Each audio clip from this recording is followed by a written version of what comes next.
আসসালামু আলাইকুম রহমতুল্লাহি বারাকাতু। বন্ধুরা কেমন আছেন? আমি ভালো আছি। আজকে আমি একটি বিষয়ে কথা বলবো।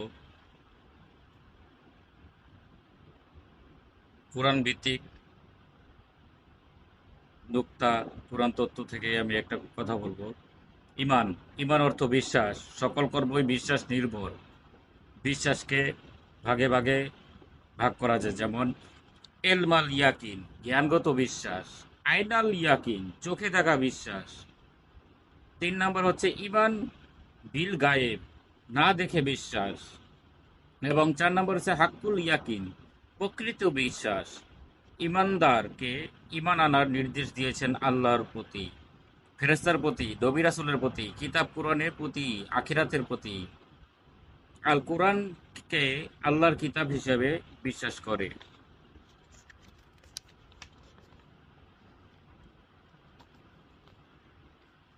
এর যাবতীয় বর্ণনাকে সত্য বলে বিশ্বাস করার নামই ঈমান। যে ঈমান আনে তাকে বলা হয় মুমিন।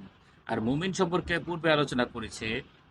আহ, এখন সালাত সম্পর্কে বলি। সালাত শব্দের অর্থ হচ্ছে স্থানকাল পাত্রভেদে প্রয়োগ হয়। অর্থাৎ নামাজ, ইবাদত, প্রার্থনা, আরাধনা, উপাসনা, দোয়া, দরুদ, অনুগ্রহ, মায়া, রহমত ইত্যাদি। তবে নামাজ অর্থটাই বেশি প্রচলিত। আল কোরআনে সালাত কায়েম করার নির্দেশ আসছে অনেকবার। অর্থাৎ সালাত, এবার কোথায় সালাতের সাথে জাকাত যুক্ত হয়েছে। সালাত সাধারণত 3 প্রকারের: কিতাবান, মাউকুতান, নির্ধারিত সময়ে; দাইমি সালাত, সারাক্ষণিক সালাত; তারপর সালাতের বুস্তা, মাধ্যমী সালাত; তারপর নির্ধারিত সময়ে সালাত একা পড়া যায়, যা জামাতও পড়া যায়। আল্লাহর নির্দেশ সালাত কায়েম করা। কায়েম শব্দের অর্থ সোজা, সঠিক, স্থায়ী, কিন্তু পড়া অর্থই অধিক প্রচলিত।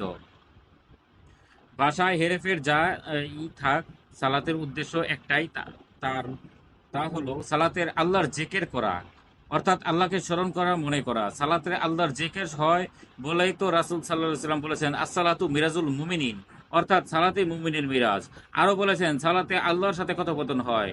মিশকাত শরীফের বঙ্গানুবাদে মাওলানা নূর মোহাম্মদ আজমির রহমতুল্লাহ প্রকাশনা Emdadia Pustakalaya, Dhaka September limited, Dhaka September 2003, দ্বিতীয় খণ্ড, পৃষ্ঠা 145 নম্বর, হাদিস নম্বর 690 এবং 796। সালাতে আল্লাহর জেকের হওয়া সম্বঞ্চনীয়। আল্লাহ বলেন, নিশ্চিত আমি আল্লাহ, আমি ছাড়া কেউ ইলাহ নাই। অতএব আমার ইবাদত করো এবং আমার জেকেরের জন্য সালাত কায়েম করো। তারপর সালাত কায়েম করলে আল্লাহর স্মরণ তো হবেই, কিন্তু কিন্তু অশ্লীল ও মন্দ কাজ থেকে বিরত থাকার সৎ গুণ অর্জন করবে। আল্লাহর জেকেরই সর্বোপরি ইবাদত। অশ্লীল মন্দ কাজ থেকে তো আল্লাহ নিজে নিষেধ করেছেন, এবং সালাতে যা বলা হয়েছে তা না বোঝা পর্যন্ত সালাতের কাছে যাওয়া নিষেধ। রাসূল সাল্লাল্লাহু আলাইহি ওয়াসাল্লাম বলেছেন, না সালাতা ইল্লা বে হুজুরি কাল, অর্থাৎ হুজুরি কলবে ছাড়া সালাত হয় না। হাদিসটি খুঁজে পাচ্ছি না, ক্ষমা প্রার্থী। সালাতে হুজুরি কলব সম্পর্কে মাওলানা আশরাফি আলী খানভী রহমতুল্লাহ বলেছেন, মুখে যা বলো ধিয়ানো ওদিকেও রাখিও।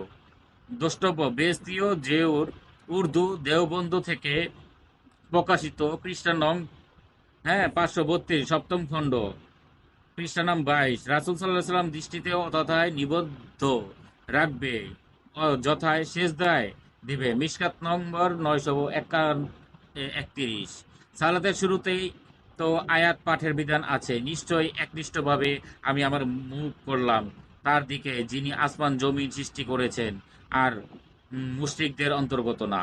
শরীয়তের বিধান যেমন সালাতে দৈনিক 5 বার, মাগরিব, এশা, ফরজ, জোহর, জুমা ও দিন, জুমা, আসর, এবং বর্ণিত নির্দেশবলী প্রশাসক আল্লাহর নির্দেশ বলে বিশ্বাস করে কেউ দৈনিক 5 ওয়াক্ত যথাযথভাবে নামাজ সম্পন্ন করলে সে যে অশ্লীল মন্দ কাজ থেকে নিজেকে দূরে রাখতে সক্ষম হবে, সে সুনিশ্চিত।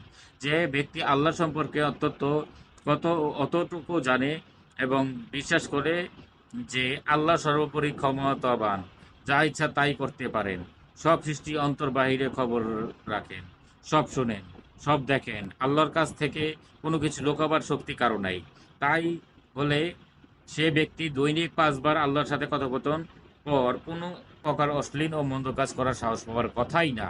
কিন্তু আমার জানার মতে নামাজ পড়ুয়াদের মধ্যে এমন লোকের সংখ্যাই বেশি যারা দীর্ঘ সময় অর্থাৎ বছরের পর বছর নামাজ পড়েছেন অথচ অশ্লীল মন্দ কাজ থেকে করেই যাচ্ছেন, এবং আল্লাহর কালাম অশ্লীল ও মন্দ কাজকে সালাত দূরে রাখে সর্বসত্য। সুতরাং এটা জোর দিয়ে বলাই যায় যে যারা নামাজ পড়েন অথচ অশ্লীল কাজ করেন তাদের নামাজ অবশ্যই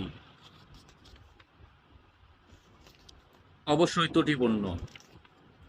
সার কথা, সালাতে যারা খায়শিন তাদের জন্য কল্যাণ, এবং যারা সাহুন তাদের জন্য ওয়েল দুজক।